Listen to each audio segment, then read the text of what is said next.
away the obstruction. With my handgun trained ahead, I pushed forward another 10 feet and froze.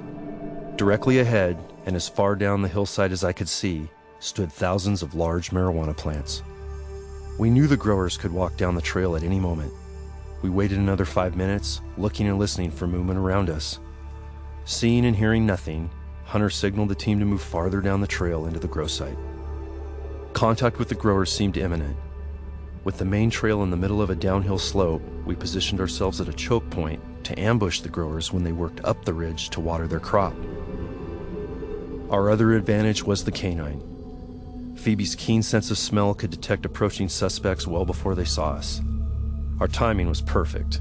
Within 5 minutes of setting up on our hilly vantage point, Rummel and I spotted 2 growers emerging from the bottom of the grow site. Both were dressed in olive drab military camouflage, quietly speaking in Spanish.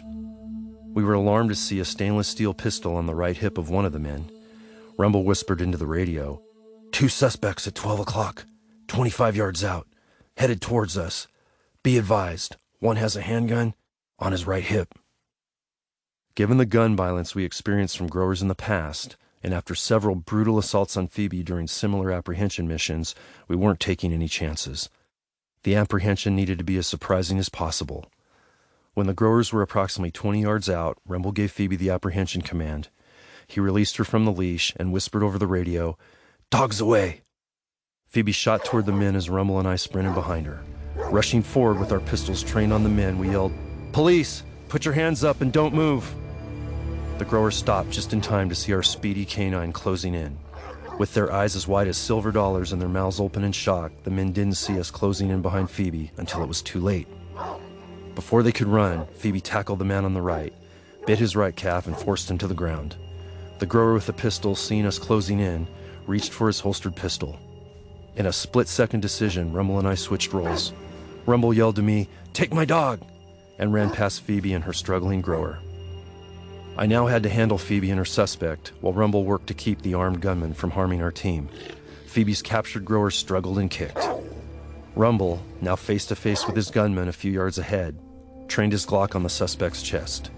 The man hesitated a moment before releasing the grip on his pistol and putting his hands up. With me and Hunter covering, Rummel placed the man in handcuffs and removed a loaded revolver. Meanwhile, I couldn't get to my suspect fast enough. Thankfully, Phoebe's bite slowed him down. She made it difficult for him to aim the pistol, affording me the opportunity to close the gap and take control. I jumped on the suspect's back as Phoebe continued to keep pressure on his calf. I struck the gunman between the shoulder blades, yelling at him to drop the pistol. Then I grabbed both of his hands and placed them in handcuffs. Now that the gunman was no longer a threat, I needed to call Phoebe off her bite. Rummel trained all of us to handle her in the event he was injured or tied up on another threat. I heard Spag behind me moving the QRF up to support us with the perimeter around our 2 suspects. I knew Spag's concern. We only cleared a small part of the grow complex and had not even found a kitchen or camp yet. More armed growers could be in the area, along with booby traps and toxic chemicals. Following a quick pat-down of the suspect's pocket and waistband, I picked up the handgun, a World War II-era semi-automatic .32 caliber Russian Tokarev pistol, from the ground and unloaded it. I showed it to Harp. "That was close, Lieutenant," he said, "and that round was intended for us." I let out a sigh before responding, "Way too close, brother, and God bless Phoebe. She saved us from another gunfight today." With the scene secure, our team divided up to tackle the rest of the grow site. Rummel, Phoebe, Mia, Hunter, and Quell hiked out and cleared the complex.